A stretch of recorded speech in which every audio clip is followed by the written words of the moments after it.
जागो Magadh YouTube channel में आपका स्वागत है। आज मैं बिहार के उन युवाओं के लिए जिनकी उम्र 40 वर्ष या उससे कम है, इसमें आप बिहार के अंतिम कांग्रेस शासनकाल 1989 के बाद लालू यादव का उदय, आडवाणी का बिहार में अरेस्ट होना, नीतीश कुमार का उदय, राबड़ी देवी का मुख्यमंत्री बनना, नीतीश कुमार का मुख्यमंत्री बनना, प्रशांत किशोर का नाम राजनीतिक क्षितिज पे आना से लेकर अभी वर्तमान काल तक के राजनीतिक हालात पर इसमें चर्चा है। आइए सुने। हुई सारी घटनाओं का 1990 के बाद जो अभी आप सुन रहे हैं, बार बार 34 सालों से बिहार में बड़े भाई छोटे भाई की सरकार यानी लालू यादव और नीतीश कुमार की सरकार का शासन रहा है। और इन दोनों के शासनकाल में क्या फर्क रहा है, क्या विकास हुआ है, बिहार कहां से कहां पहुंचा है, इन सब बातों को आप इस वीडियो के माध्यम से बहुत अच्छी तरह समझ पाएंगे। 1990 के पहले कांग्रेस का शासन हुआ करता था बिहार में। आप सबको पता है कि कांग्रेस का शासन पूरे देश में आजादी के बाद बहुत सालों तक रहा। 1990 में 89 में बल्कि जब वीपी सिंह की सरकार बनी दिल्ली में, कांग्रेस को हराकर वीपी सिंह की सरकार बनी जनता दल की।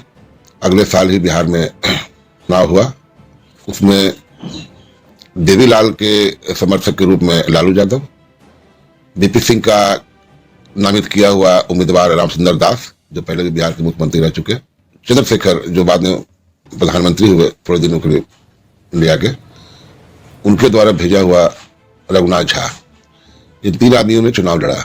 जब उसमें लालू यादव एमपी थे, बिहार के मेंबर भी नहीं थे, लेकिन देवीलाल के उम्मीदवार के रूप में उन्होंने कंटेस्ट किया और रामसुंदर दास को इन्होंने पराजित किया शायद 5 या 6 वोट से, जबकि रघुनाथ झा को 8 वोट आए।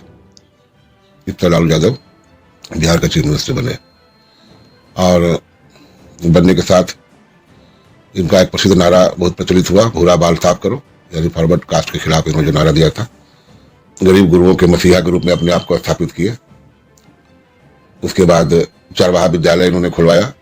उसके बाद इनका एक बहुत मशहूर वक्तव्य था, रोड पर गड्ढा नहीं होगा तो कहाँ गड्ढा होगा। 1990 से 95 आते आते बिहार में माफियाओं का, अपराधियों का बोलबाला हो गया। उस वक्त बिहार पर भूमिहार दबंगों का बोलबाला हुआ करता था। भूमिहार दबंगों को और कुछ ब्राह्मण दबंगों को धीरे धीरे यादवों ने पीछे कर दिया और खुद सब सामने आ गए। उसके बाद अपहरण उद्योग स्थापित हो गया बिहार में, लोग यहाँ से पलायन करने लगे। व्यापारी तबका, अग्रवाल, बंगाली और ऐसे कुछ अन्य समाज के लोग को तो बिहार ही छोड़ना पड़ा, क्योंकि उनकी जमीन मकान पर दृष्टि लग गई। उस वक्त का ऐसा माहौल था कि अपराध करने वाला थाने में बैठा हुआ कुर्सी पर दिखता था और जो पीड़ित है वो थाने के बाहर अपराधी को थाने के अंदर बैठा देख हिम्मत नहीं कर पाता था शिकायत करने की। उस वक्त का एक नामी मशहूर शख्सियत जिसका नाम लालू यादव, इनका नाम इतना खिला कि बॉम्बे की फिल्म इंडस्ट्री में जो पहले विलेन हुआ करते थे फिल्मों में, उनका नाम ही बदलकर लालू यादव रख दिया गया। अनेक फिल्मों में जो विलेन हुआ करते थे वो उनका नाम यादव रखने लगा। उनकी बोली चाली शैली उस तरह से बिहारी भाषा में फिल्म में विलेन को दिखाया जाने लगा। जब रथ यात्रा निकाला लाल कृष्ण आडवाणी ने, तो बिहार में उनको लालू यादव ने अरेस्ट कर लिया। उसके परिणाम स्वरूप दिल्ली की सरकार, वीपी सिंह की सरकार से बीजेपी ने अपना समर्थन वापस ले लिया और वो सरकार गिर गई। उसके बाद हमने चुनावी सभा में आडवाणी का मजाक उड़ाना शुरू कर दिया कि आडवाणी जी यहाँ आए, उनको हमने पकड़ लिया, उनको बोरे में बंद कर दिया, बोरा मसाल जो डैम भिजवा दिया। इस तरह की चुनावी सभाओं मुसलमान वोटरों को खुश करने के लिए, मुसलमान को बनाने के लिए उन्होंने शुरू कर दिया। लालू यादव का इक्वेशन MY इक्वेशन पर एक खुलेआम था, सबको पता। मुस्लिम यादव समीकरण के नाम से चल रहा था शासन। तो इस तरह आडवाणी के बारे में मजाक उड़ाने से बीजेपी का शीर्ष नेतृत्व इनके खिलाफ नाराज हुआ और इनका जो छोटा भाई उस समय कहे जाते थे नीतीश कुमार, उसको बीजेपी ने मनाया, उनको फोड़ा, उनको मंत्री बनाया, जनता दल से उनको अलग किया, केंद्रीय मंत्री बनाया। बाद में आडवाणी की कृपा से वो बिहार के चीफ मिनिस्टर भी हुए, बीजेपी उनको सपोर्ट किया। 2005 में के पहले भी वो बने थोड़े समय के लिए, लेकिन 2005 में नीतीश कुमार बिहार के CM हो गए। यानी 90 से 2005 तक लालू यादव और राबड़ी देवी का शासन चला। लालू यादव को जब चारा घोटाले के मामले में जेल जाने को मजबूर होना पड़ा, तो लालू यादव ने अपनी पत्नी, जो एक अनपढ़ महिला, घरेलू महिला थी, उसको बिहार का चीफ मिनिस्टर बना दिया।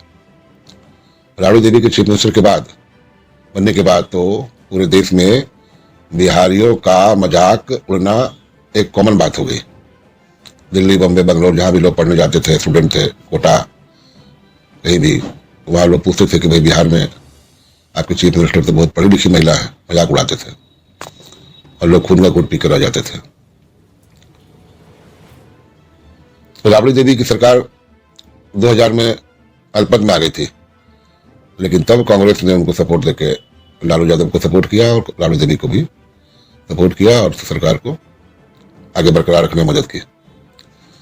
कांग्रेस ने वहां अपने पैर में ऐसी कुल्हाड़ी मारी कि आज तक वो खड़ी नहीं पाई।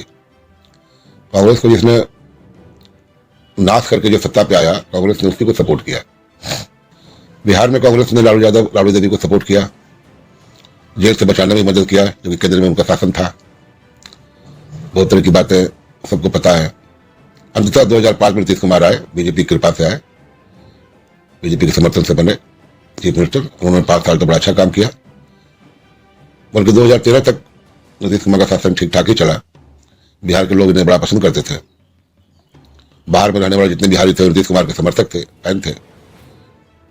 2013 में जब आडवाणी के बजाय मोदी को प्रधानमंत्री का उम्मीदवार चुना बीजेपी ने, शीर्ष नेतृत्व ने, तो नीतीश कुमार को यह रास नहीं आया, उनको ये पचा नहीं, क्योंकि ये भी चीफ मिनिस्टर थे और नरेंद्र मोदी भी चीफ मिनिस्टर थे।